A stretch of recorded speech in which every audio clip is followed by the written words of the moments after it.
Hello, my name is Leonidas, and this is my cosplay vlog. Smile at camera. So, a little bit about myself. I'm a 3D artist. I've worked with 3D for about 4 to 5 years now. I'm not that good. I haven't really worked anywhere notable. Well, I haven't really done anything like worthwhile cosplay wise. I had a really nice Assassin's Creed crossover thing with Dragon Age, which is cool. But I just recently acquired a 3D printer, two 3D printers, an FDM, the Anycubic Chiron, and the Elegoo Mars SLA printer. I decided that I finally would make my dream come true. One of my dreams of cosplay has always been, I always wanted to make my own suit of Halo Spartan armor. So right now I have the helmet printing. This is about, this is not my original file. I'll link the file, the source below, along with the artist. This is helmet, I believe was based off of a Halo Infinite trailer. It has a lot of extensive details that actually are printed separately. I don't know if you can quite see that very well. I'm not very good at camera work. I'm not very good at any of this. But yeah, I right now have this printing at a layer height of 0.2. I'm using your standard gray Matchbox PLA filament. I don't even quite. Oop! Don't do that. I have right now. It's been about 53% completed. About 70 hours put in so far. So we've got like another 70 hours to go. That may not be the case.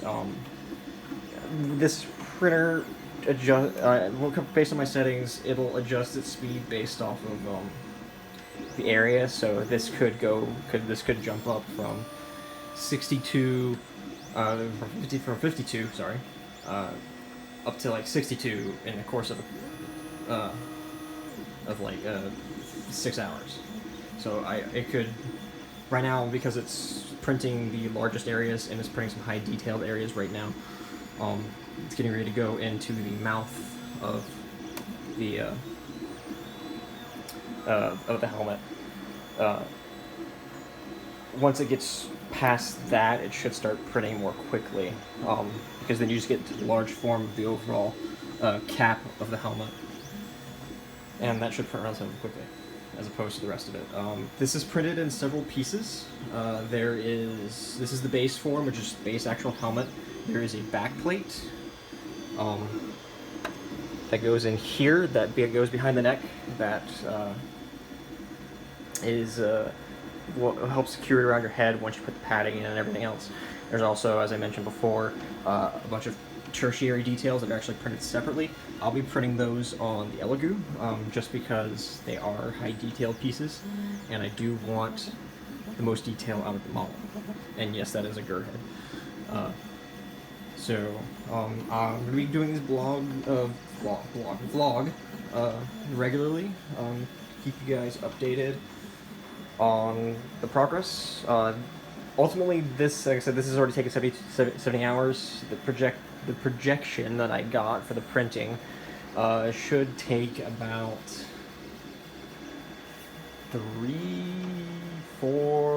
5 days for this piece alone. As you can see, I've had some issues that I've kind of had to keep an eye on it every couple of hours. You can see where the supports started to, because they're flimsy, and with my layer height, and I think it's a leveling issue, which for now it's good. I got a few leveling. You can see right here, a few leveling issues. There you go. These little thicker lines, these are where it skipped a layer, and it's not consistent throughout the model, so I'll just need to go in and fine-tune fine-tune this quadrant, which you can do that with a printer. You can adjust the height, the leveling for each quadrant. And then I don't have good lighting, but you can also see right here just recently that it had this, but it stops here and doesn't continue. So again, that might have just been a blurb because of the filament quality. Matchbox is a kind of like your standard quality filament. I like it. I've had some bad prints. For instance, you can check on this head right here. I got a lot of, for instance, right here on the rim of the eyes. I had some weird layer separations. I didn't have too many imperfections. There's well, there's one right there. You can kind of see it in the light, and that just needs to be cleaned up. That's not anything issue. That's just because I was printing multiple parts at once and there was some streaming. But yeah, head comes undone, and there's a little piggy that goes inside his head. The rest of his body is in a box somewhere.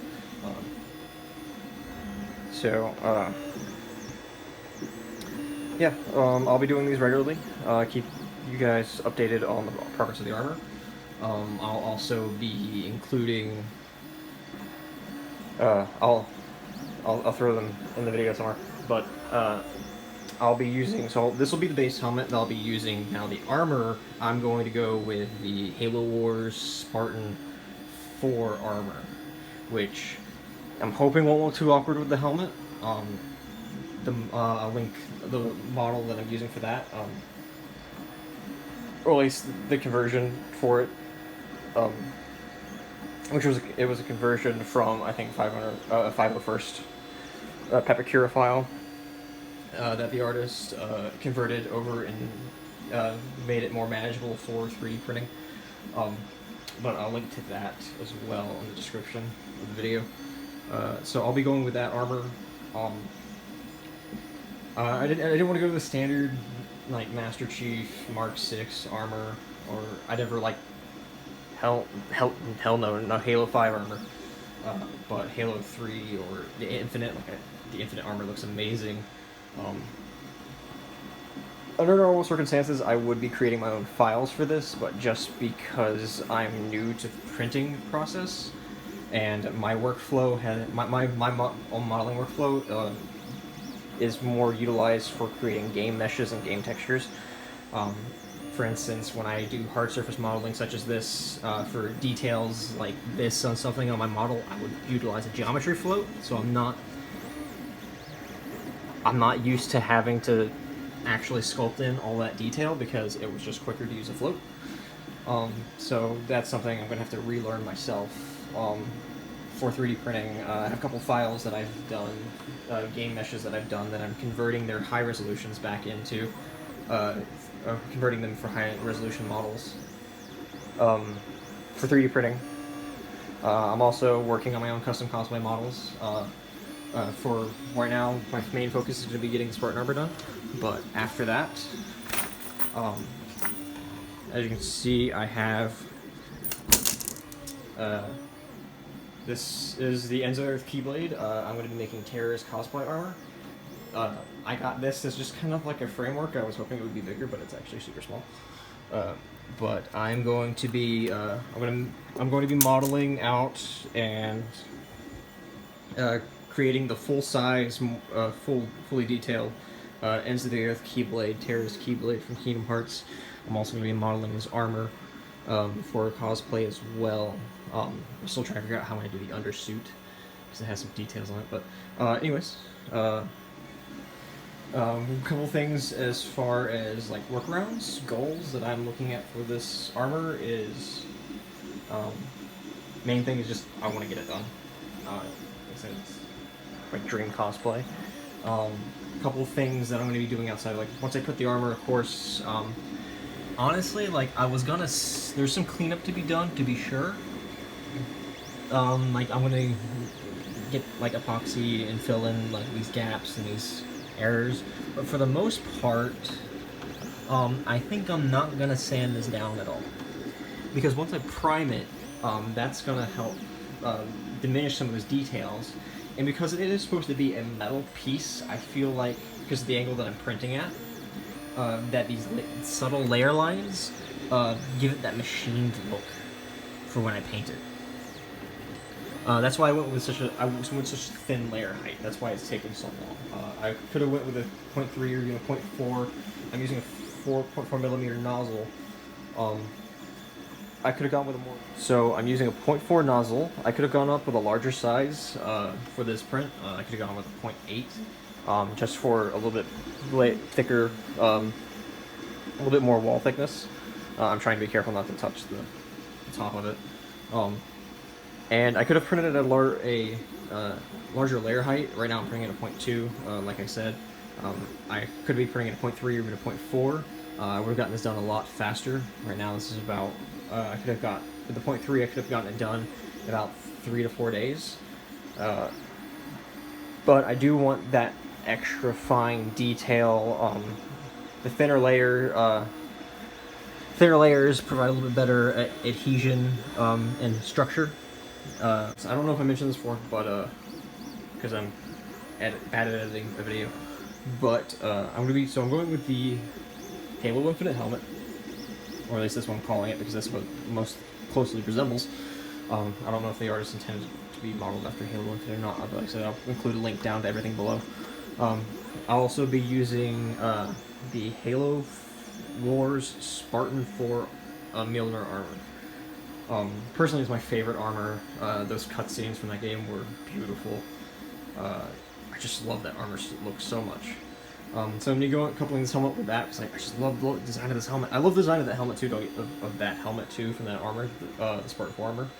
But I just love the Halo 3 Master Chief helmet the most. I didn't want to go with your basic, like, oh, I'm just gonna make Master Chief armor, paint it green, like army green. This is gonna be black with blue, with my own like emblem and everything else on it. Essentially, like how your multiplayer armor essentially is what I'm making. I didn't want to just go with the standard thing. I didn't want to go with like, oh, red versus blue, Sarge or anything like that. I did want to make my own unique set for the most part, based off of what I like to use in the games. So this is where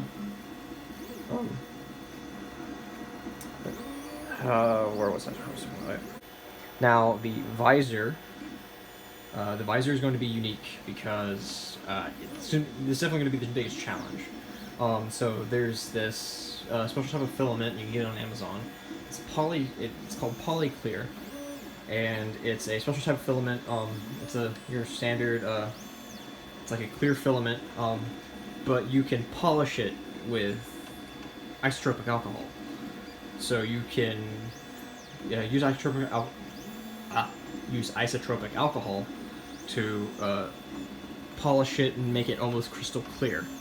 Now when I print the helmet visor is a little bit thick, so I might have to do some editing, take it into ZBrush or Maya and make it thinner, because I don't want to print. I'm gonna have to print it as a solid piece. I can't print it with an infill.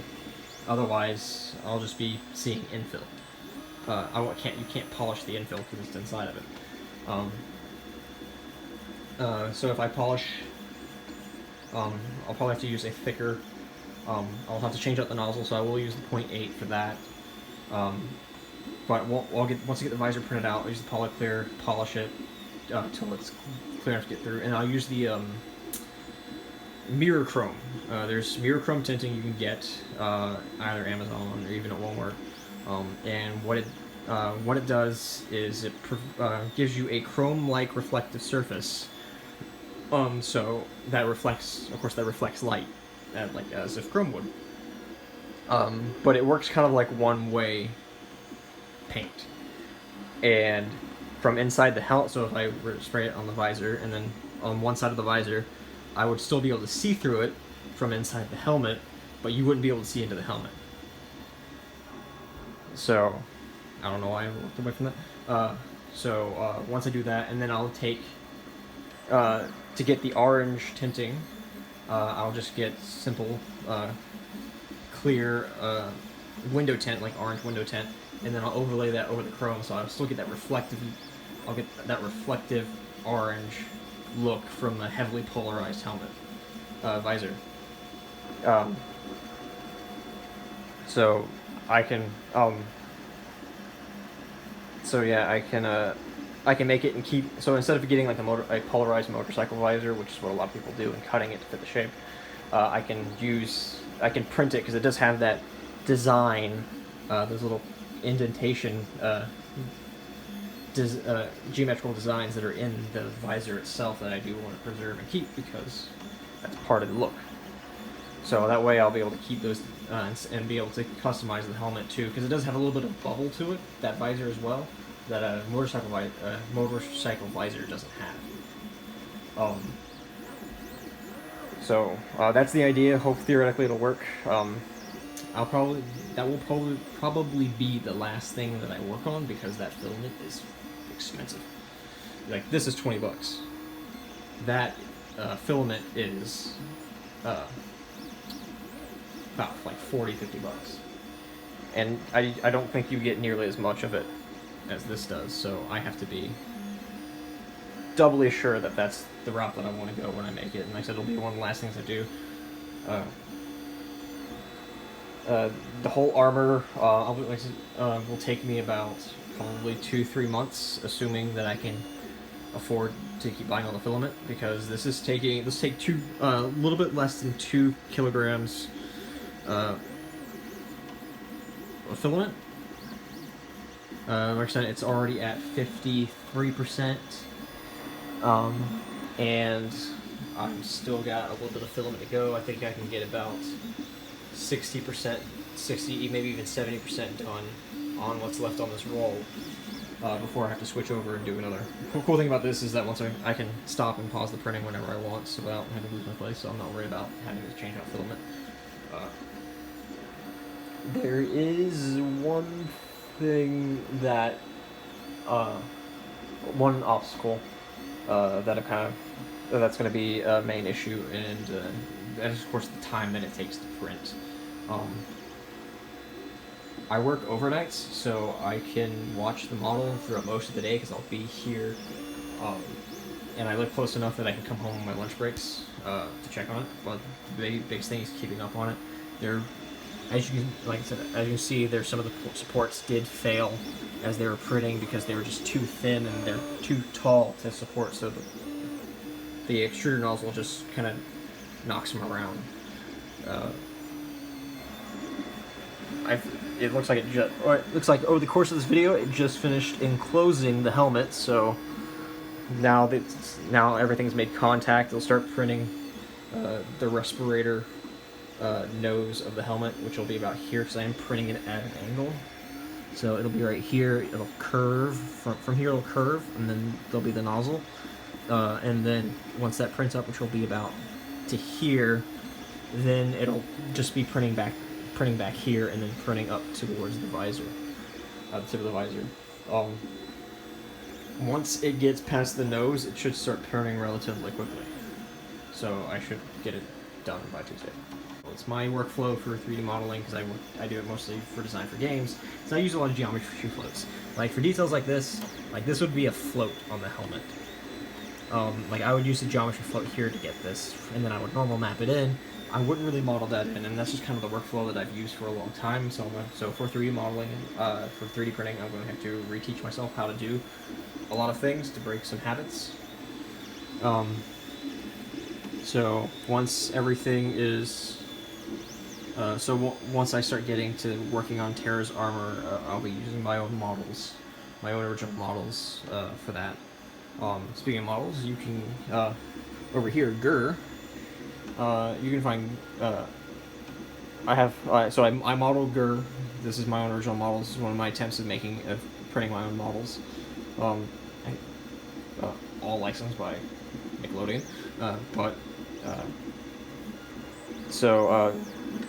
it's pretty cool. this was just a test print. You see there are some imperfections. There are some like layer gaps. This will need to be sanded down. Of course, the eyes had a little bit of an issue. Look at his little tongue. But this full body has him sitting down. The top of his head comes off, so you can put stuff inside of it. There's a piggy that I haven't printed it out yet, but the piggy goes inside his head, so it's pretty cute. You can actually find this model online. I posted this model online, so if you guys want to get it and download it and print it, that's cool. That's fine. I'll link that in the description below.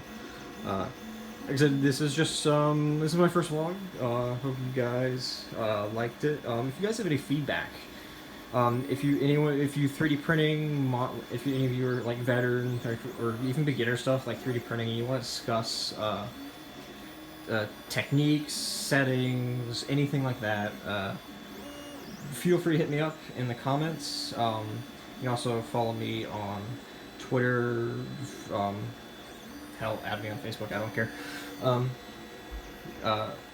Instagram, most of my stuff, you'll probably see it first on Instagram first, just because it's a quick, easy app.